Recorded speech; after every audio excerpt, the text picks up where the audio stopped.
আপনারা দেখছেন এসবি টিভির বিশেষ সংবাদ।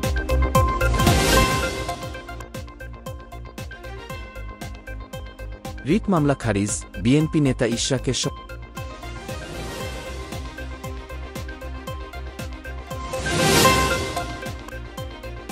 দ্রুত দাবি মানা না হলে যমুনা ব্লকেট করার হুঁশিয়ারি ছাত্রদলের সভাপতি রাকিবুল ইসলাম রাকি।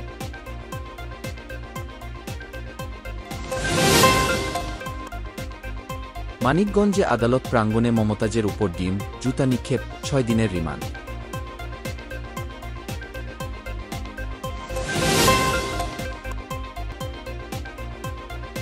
গাজায় এক রাতের ইসরায়েলি হামলায় নিহত 93, সহিংসতা অব্যাহত।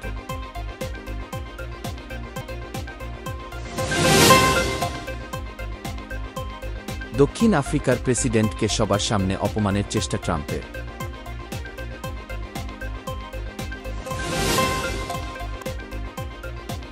চীন পাকিস্তান অর্থনৈতিক করিডরে যুক্ত হচ্ছে আফগানিস্তান।